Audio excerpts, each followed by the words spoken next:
ঢাকার শিশু হাসপাতালে একই লাইনে দাঁড়িয়ে টিকিট কাটছেন, চিকিৎসা নিচ্ছেন হাম আক্রান্ত সাধারণ রোগীরা। ফলে বাড়ছে হাম সংক্রমণের ঝুঁকি। স্বাস্থ্য বিশেষজ্ঞরা বলছেন, ডেডিকেটেড হাসপাতালে একই সাথে হাম আক্রান্ত ও সাধারণ শিশু চিকিৎসা নেওয়ার সুযোগ নেই। ঝুঁকির কথা স্বীকার করে দ্রুত ব্যবস্থা নেওয়ার আশ্বাস দিয়েছে হাসপাতাল কর্তৃপক্ষ। এদিকে বুধবার স্বাস্থ্য অধিদপ্তরের দেয়া তথ্য মতে 24 ঘন্টার ব্যবধানে 6 জনের মৃত্যু হয়েছে আর হাসপাতালে ভর্তি হয়েছে 1408 জন। রফিক মাহমুদের রিপোর্ট। তাহমিনা আক্তার রাজধানীর মোহাম্মদপুরের রাদাবর থেকে 3 বছর বয়সী সন্তান আব্দুল্লাহর চিকিৎসার জন্য এসেছেন বাংলাদেশ শিশু হাসপাতালে। সপ্তাহখানেক জ্বর থাকার পর এরই মধ্যে শরীরে র্যাশ উঠেছে আব্দুল্লাহর। জ্বর আছে, কাশি আছে, র্যাশ 4-5 দিন পরে উঠছে। আব্দুল্লাহর সাথে একই লাইনে সন্তানকে কোলে নিয়ে ডাক্তারের অপেক্ষায় সাধারণ রোগে আক্রান্ত শিশুদের অভিভাবকরাও। এর মাধ্যমে অন্য শিশুর শরীরে হামের সংক্রমণ ছড়িয়ে পড়ার শঙ্কা বাড়ছে।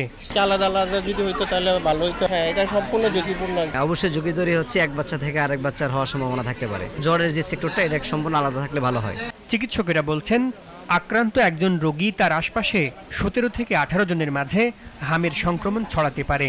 শিশু হাসপাতালে হাম ও সাধারণ রোগীদের এমন অবাধ বিচরণে সেখানে হামের সংক্রমণ আরও বৃদ্ধির আশঙ্কা করছেন আইইডিসিআর এর সাবেক প্রধান বৈজ্ঞানিক কর্মকর্তা ডাক্তার মুশতাক হোসেন। শিশু হাসপাতালে হামের রোগীতে ভর্তি হয়ে গিয়েছে, কিন্তু প্রথম থেকে যদি তারা আলাদা আউটডোর, অর্থাৎ জ্বরের রোগী যারাই আসছে তাদেরকে একটা আলাদা আউটডোরে রাখা এবং তারা যেন দুহাত পরপর ব্যবধান রেখে বসতে পারে, সেই ব্যবস্থাটা করা উচিত ছিল। তো এখনও সময় আছে, এখনও হামের রোগী আসছে, বিশেষ করে সারা দেশ থেকেই হামের রোগী আসছে যারা জটিলতা নিয়ে আসছে। তাদের জন্য হাম তো আমি আগে শনাক্ত করতে পারছি না, আমি জ্বর শনাক্ত করছি।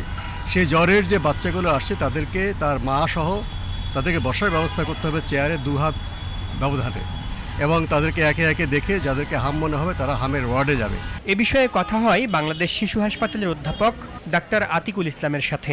ঝুঁকির বিষয়টি স্বীকার করে প্রয়োজনীয় ব্যবস্থা নেওয়ার আশ্বাস দেন তিনি। টিকিট সংগ্রহের ক্ষেত্রে কোনো ক্ষেত্রে হয়তো টিকিট একই কাউন্টার থেকে সংগ্রহ করতেছে। আমি যতটুকু জানি যে হামের রোগীগুলো আলাদা টিকিট কাউন্টারে যাবে, বা হামের রুগী নিয়ে যাবে না, টিকিট কেটে নিয়ে আসবে, এবং হামের জন্য যে ডাক্তার বসানো আছে সেই লাইনে তারা ডাক্তার দেখাবে। কিন্তু লাইন আলাদা নাই স্যার, তার মানে এখন তো লাইন, আমরা যেহেতু ডাক্তার অনেকগুলো এনশিওর করছি, লাইন কিন্তু ওরকম ভিড় হচ্ছে না। আর রুগীও তো কমে গেছে, নতুন আক্রান্তের হারও কমে গেছে। আলাদাটা আরও ভালো হবে আমি মনে করি। চিন্তা ভাবনা যদি ভবিষ্যতে বাড়ে বা চাপ হয় তাহলে আছে। 15 মার্চ থেকে 20 মে পর্যন্ত হাম ও উপসর্গে সারা দেশে 481 জনের মৃত্যু হয়েছে, আর আক্রান্তের সংখ্যা বেড়ে দাঁড়িয়েছে 57,856 জন।